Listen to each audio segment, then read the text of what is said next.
Olá, sejam bem-vindos. Neste módulo nós vamos estar tratando sobre os hebreus, da série O Povo Escolhido. Os hebreus talvez tenham sido um dos povos mais interessantes e fascinantes da história da humanidade. Nunca foram um governo dominante, seus reinados, seus governos nunca foram muito duradouros. Eles eram levados escravos, cativos de quando em quando por impérios mais fortes, mais poderosos do que eles. Mas apesar disso, tiveram um impacto maior, mais profundo, mais abrangente na história da humanidade do que estes impérios, do que estes povos que os dominaram. Para entender um pouco melhor, vamos começar então na origem, entender como se formou, de onde veio esse povo. De acordo com as Escrituras, toda a raça humana provém de uma única mulher e de um único homem, do casal Adão e Eva. Também, de acordo com as Escrituras, houve um grande dilúvio sobre a terra, que naquele momento toda a raça humana foi exterminada, sendo preservado somente Noé e a sua família. Então, a partir disso, a partir da descendência de Noé, nós vamos entender então qual foi a origem dos hebreus. Então, no começo foi Adão e Eva, e eles geraram a Caim, depois a Abel, a Sete, e a Bíblia relata que eles tiveram outros filhos e filhas que a gente não vai comentar aqui agora. É uma história bastante contada. Caim, tem aqui a sua genealogia, ele matou Abel, que não teve filhos. E em Sete nós temos a descendência que nos leva a Noé. Então nós temos Enos, depois vai Enoque, Matusalém, Lameque e Noé. Vamos falar então a partir de agora de Noé e os seus descendentes. Vamos então aos povos e etnias identificados a partir do dilúvio. Ressaltando que raça, só existe uma raça humana. Somos todos partes da raça humana, porém divididos em etnias. E o que é uma etnia? A etnia é um indivíduo que é associado com a língua, com a cultura, com a história, com a alimentação, com a religião, nem sempre associado com a genética ou a nacionalidade. Se a gente for lá em Gênesis 10, a partir desse capítulo, a Bíblia nos narra dos descendentes de Noé quais foram as etnias formadas a partir de então. Então, de acordo com a Tábua das Nações, lá de Gênesis 10, nós identificamos os seguintes povos: os medo-persas, os filisteus, também os sírios, os frígios, os egípcios, os amorreus, os trácios, os caldeus, os elamitas, os citas, os cananeus, os hititas, os assírios, os gregos e os hebreus. Então Noé, descendente de Sete, que era filho de Adão, ele e Enzara tiveram 3 filhos. Enzara, esse é o nome da mulher de Noé. Noé e Enzara geraram a Sem, a Cão e a Jafé. Podemos ver então aqui, atualizando os povos e etnias baseados em seus ancestrais, podemos ver então que os hebreus pertencem à linhagem de Sem, assim como os caldeus, os assírios, os elamitas e os sírios. As outras linhagens de Cão e de Jafé não é interessante para nós agora, nós vamos falar sobre eles em tema mais oportuno. Mas os hebreus, eles são oriundos de Sem, uma pequeniníssima parte de Sem, mas eles são de raiz semítica.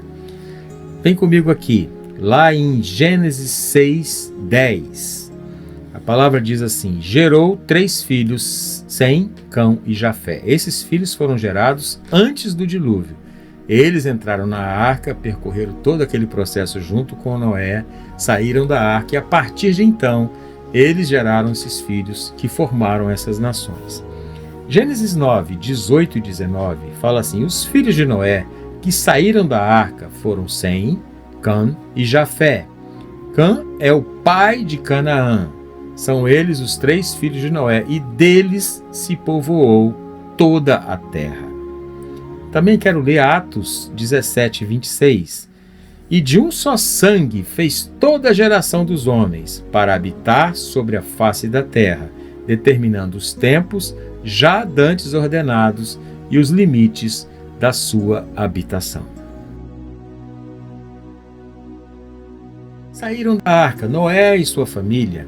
Eles permaneceram por 10 gerações. É muito tempo, hein? Por 10 gerações. Eles permaneceram como um só povo, uma só nação na face da terra. 10 gerações, bastante tempo. E não somente um só povo, mas uma só cultura, os mesmos costumes, né? Não havia divisão nesse sentido. E também tinham uma única língua, um só idioma. Por 10 gerações, assim aconteceu.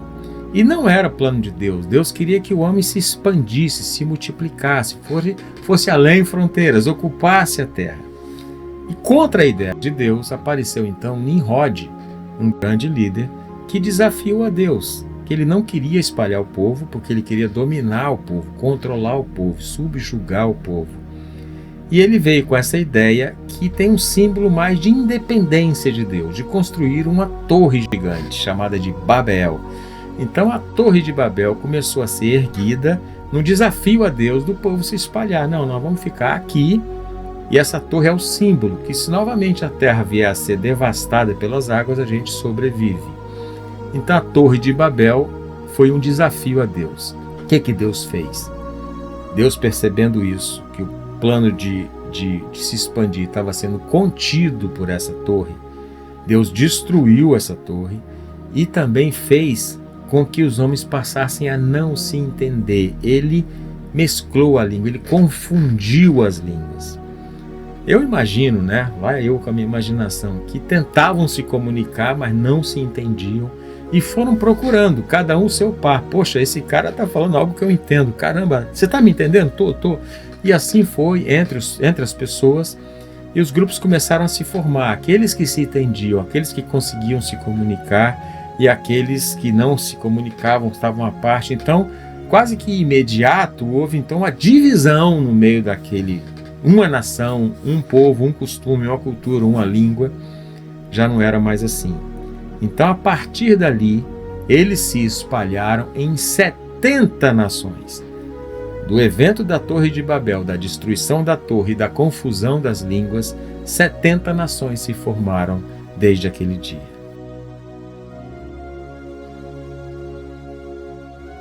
A gente deu uma rápida pincelada aqui, podemos identificar então a origem semítica dos hebreus. Mas tudo na verdade começou com um homem chamado Abrão. Abrão, também da linhagem de Sem, que significa grande pai. Deus chamou este homem para constituir, para iniciar a linhagem que ele queria para trazer o Messias. Então um povo haveria de surgir de Abrão. Mas para isso, antes disso, ele precisava de que esse homem não fosse só um grande pai, como era Abrão. Ele trocou o nome de Abrão para Abraham, que era pai de multidões. Então, de grande pai, ele passou a ser pai de multidões. A palavra nos diz isso em Gênesis 17, 5. E não se chamará mais o teu nome Abrão, mas Abraão será o teu nome. A parte B do versículo, porque por pai de muitas nações te tenho posto. Abraão é a nossa figura central aqui, quando vamos começar a falar dos hebreus. Porque Abraão foi considerado o primeiro hebreu.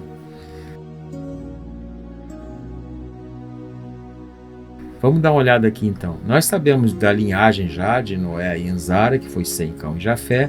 Sem teve 5 filhos.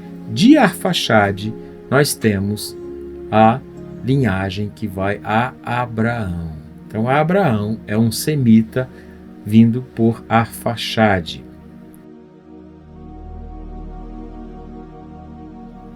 A Bíblia não fala por que foi que Deus escolheu Abraão. Se Abraão fez alguma coisa para merecer esse chamado, ou se esse chamado foi sem merecimento.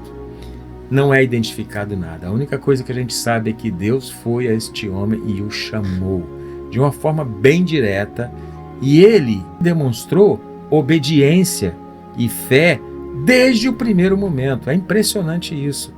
E aí a gente começa até a pensar, bom, mas Abraão deve ter tido então uma educação, né, nos caminhos do Senhor. Ele foi instruído nos caminhos do Senhor, para que quando Deus falasse, ele estivesse pronto para obedecer, pronto para fazer o que Deus pedisse.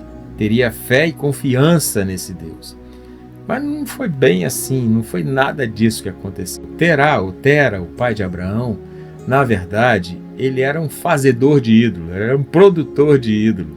A palavra diz em Josué o seguinte, quando Josué estava se despedindo do povo, isso já mais à frente, Josué 24:2. Então disse Josué a todo o povo, assim diz o Senhor, Deus de Israel, antigamente, se referindo ao tempo de Abraão, vossos pais, Terá, pai de Abraão e de Naor, habitavam da além do Eufrates e serviram a outros deuses. Bom, então a gente está vendo aqui que a casa de Abraão não era lá uma casa de se aprender muito sobre o único Deus, o Deus Todo-Poderoso, o Deus que Abraão viria a ser amigo e servo.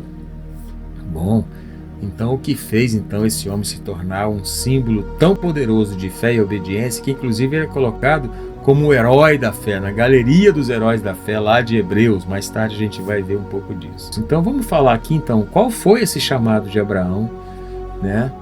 E porque ele simplesmente fez o movimento mais impressionante para um homem que não convivia com Deus, de obedecê-lo fielmente num chamado meio estranho. Bem, como eu disse, Deus não dá muitos detalhes sobre quem era Abraão, né? Sua personalidade, suas características para esse chamado. Deus simplesmente fala, Abraão, sai da tua casa, do meio dos seus parentes e vai para uma terra que eu vou te mostrar. Um chamado bem inusitado, bem diferente. Abraão vivia em Ur, da Mesopotâmia, né, uma cidade rica, próspera, e ele também era um homem próspero e rico. Então ele teria que largar todos os seus business, todos os seus negócios, todo o seu estilo de vida, levar a sua família junto, mas sair de perto dos seus parentes, de tudo que ele conhecia, de tudo que lhe era mais caro, para seguir o chamado desse Deus. E a promessa que veio com ele de que ele seria uma grande nação. A promessa realmente era forte, mas esse chamado inusitado e a experiência de um homem simplesmente ouvir essa voz, que não é pouco, ouvir a voz do Senhor e obedecer fielmente, cabalmente, totalmente a esse chamado. Dá uma olhada aqui, lá em Gênesis 12:1. Então o Senhor disse a Abrão, ainda era Abrão, sai da sua terra, do meio dos seus parentes e da casa de seu pai, e vá para a terra que eu lhe mostrarei. Era uma coisa definida, pronta, palpável, para algo que não era palpável, algo que ele não entendia. Ele não tinha latitude e longitude. Vem cá, que terra é essa? Para ele pesar e avaliar se valia a pena. Não, você vai para um lugar que eu vou te mostrar. E esse homem obedeceu. Ele foi colocado no meio dos heróis da fé por uma razão muito poderosa, porque ele creu. E a Bíblia fala, e Abraão creu e isso lhe foi imputado por justiça. É outra coisa que a gente vai dar tempo de ver. Mas a palavra prossegue, far-te-ei uma grande nação, e abençoar-te-ei, e engrandecerei o teu nome, e tu serás uma bênção. Uau, que palavra! Abraão, se você obedecer esse chamado, se você confiar em mim e sair do meio dos seus parentes, dessa terra que você é próspero, eu vou te fazer uma grande nação. Eu vou te abençoar, eu vou engrandecer o teu nome e você vai ser uma grande bênção. E prossegue. E abençoarei os que te abençoarem, e amaldiçoarei os que te amaldiçoarem. Em ti serão benditas todas as famílias da terra. Abraão, por onde você for, você vai estar carregando bênção e também maldição. Aqueles que te abençoarem, eu os abençoarei. Aqueles que te amaldiçoarem, deixa eles comigo. Eu vou cuidar deles também. Mas em ti serão benditas todas as famílias da terra. Era um super chamado. Era um chamado sem igual. Era uma coisa muito, muito louca, muito enorme. E o Abraão falou, uau. Ele decidiu obedecer porque Deus estava falando no coração dele, mas era promessa demais. E continua aqui, Gênesis 17, 4 e 6. E te farei frutificar, dar frutos, grandissimamente. Uau! E de ti farei nações, e reis sairão de ti. Que chamado é esse, hein? Que chamado é esse? Esse foi o chamado de Deus a este homem Abrão, que morava em Ur da Mesopotâmia, também chamado Ur dos Caldeus. Vamos entender qual é essa correlação.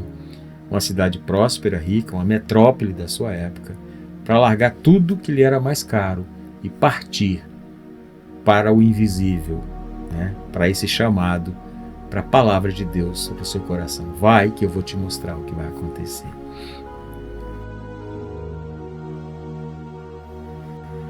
Bem, agora vamos ao livro de Hebreus, que fala da resposta de Abraão ao chamado que ele teve do Senhor, de sair da sua casa para uma terra que ele haveria de conhecer depois. Hebreus 11:8 diz assim: pela fé, é muito importante esse comecinho, pela fé, Abraão, sendo chamado, obedeceu. Que lindo, que poderoso, pela fé, não por nada concreto. Não tinha nada concreto.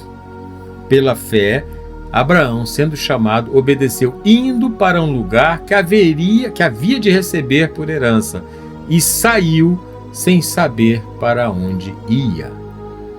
Uau! Que coisa mais tremenda, né? Saiu sem saber para onde ia. Não é o que Deus disse que define, é o que ele respondeu que define a fé, né? Dá uma olhada nesse trecho em Gênesis 12:8, voltando agora para Gênesis, que diz assim: e tomou Abraão a Sarai, sua mulher. Era Abraão e Sarai, não Abraão e Sara, haveriam de receber novos nomes. E a Ló, filho de seu irmão, e todos os bens que haviam adquirido, e as almas que lhe acresceram em Harã, e saíram para irem à terra de Canaã, e chegaram à terra de Canaã. Você prestou atenção aqui? Eles saíram para ir e eles chegaram na terra de Canaã. Ou seja, não foi algo que ficou no caminho, uma coisa que começou e não acabou. O que definiu a fé de Abraão é que ele saiu, Deus mandou ir, eu vou. E foi, e chegou. Só que naquela época, o meio de locomoção, o melhor que tinha por aqueles trechos era o camelo, tinha o burrinho e tinha o solado do sapato, que era o que era mais usado.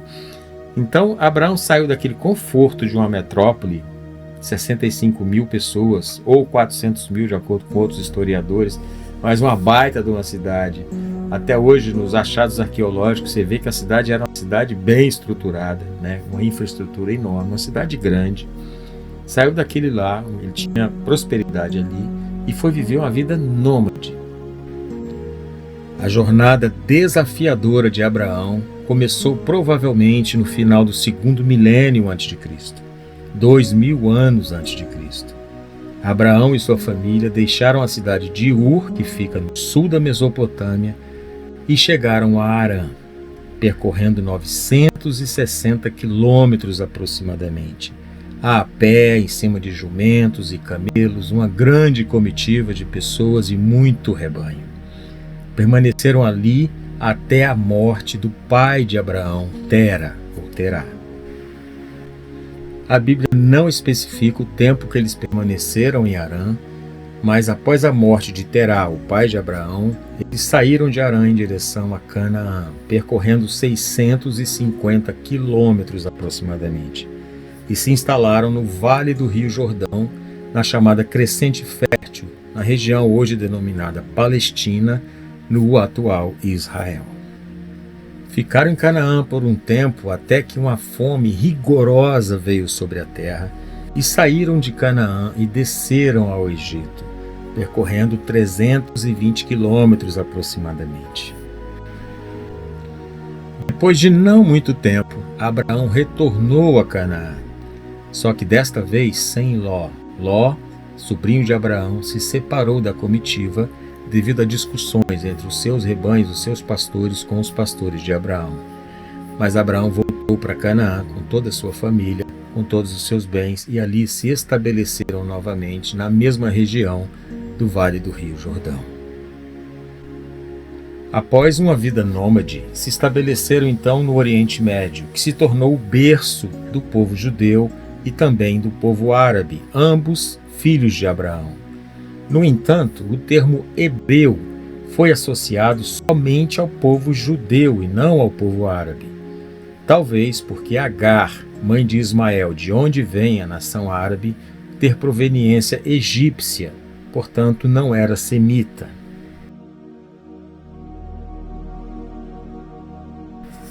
Uma pergunta que tem aparecido com uma frequência até maior do que eu esperava é em relação ao uso do nome hebreu, do termo hebreu.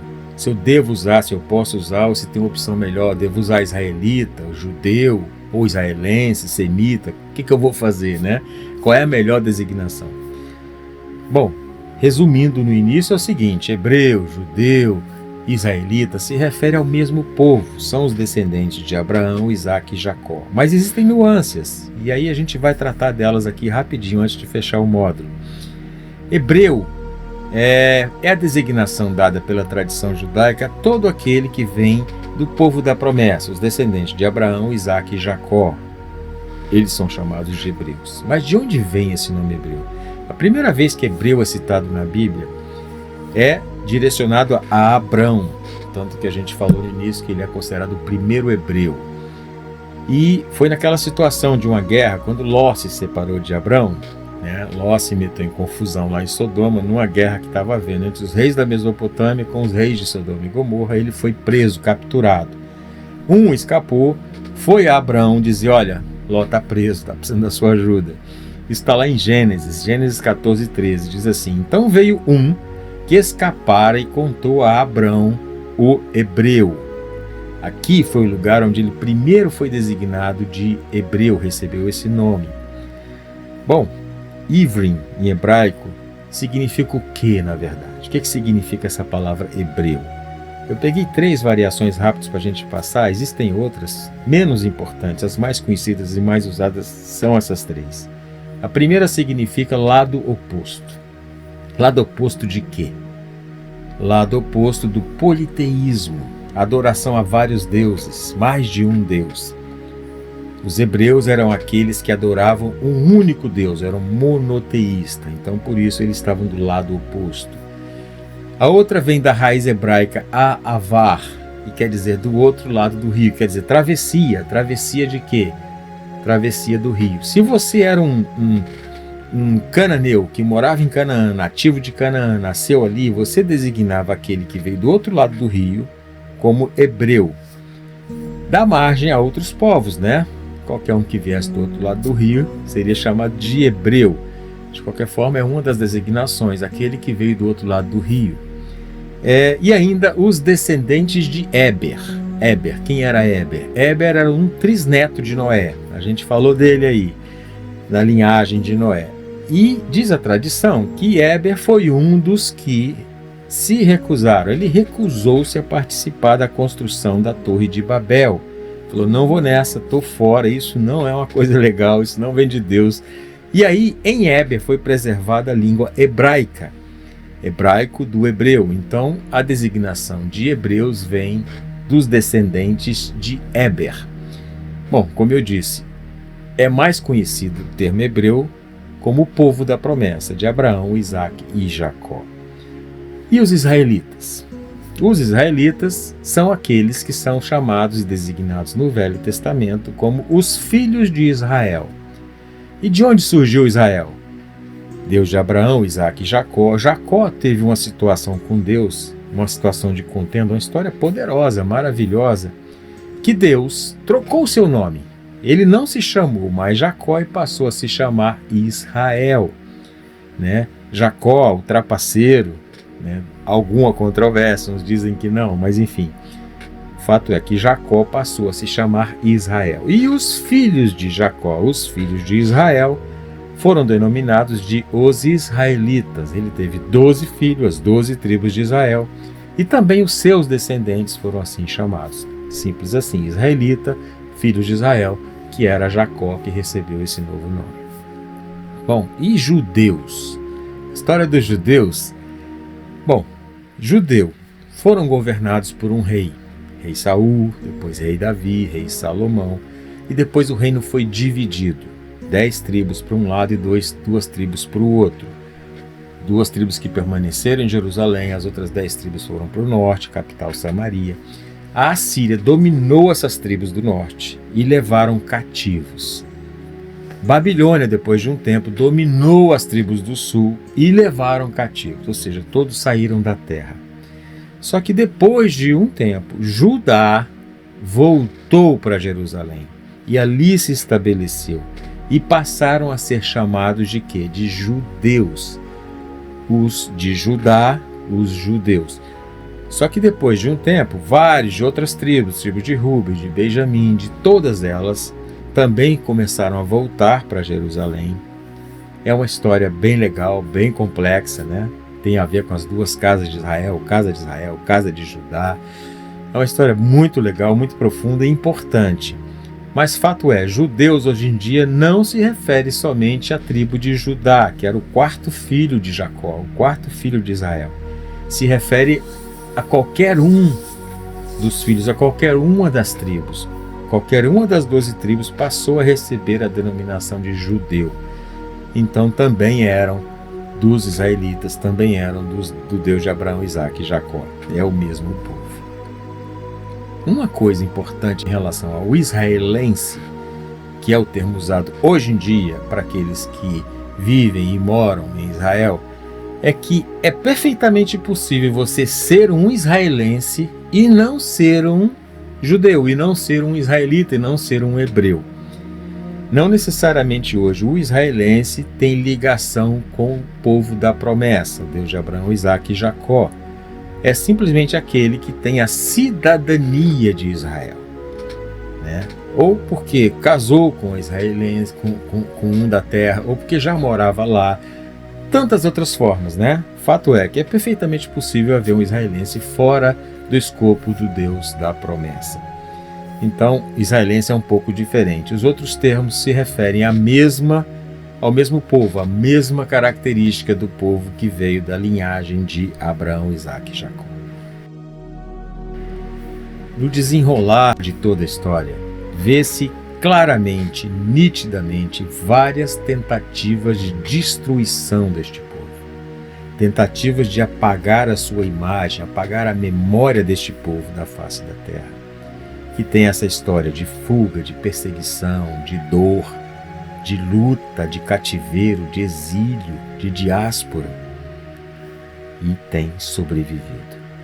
Tem sobrevivido e tem conseguido preservar a sua língua, a sua cultura, a sua identidade. Eles são ainda hoje adoradores do Deus de Abraão, do Deus de Isaque e do Deus de Jacó. Não é coincidência, é cumprimento de palavra do Senhor, que se auto-intitula, que se autodenomina Deus de Israel, Deus de Abraão, Isaque e Jacó, que fala acerca de si mesmo que ele não dormita e nem dorme, o guarda de Israel. Bendito seja o Senhor Deus de Abraão, o Senhor Deus de Isaque e o Senhor Deus de Jacó, de Israel.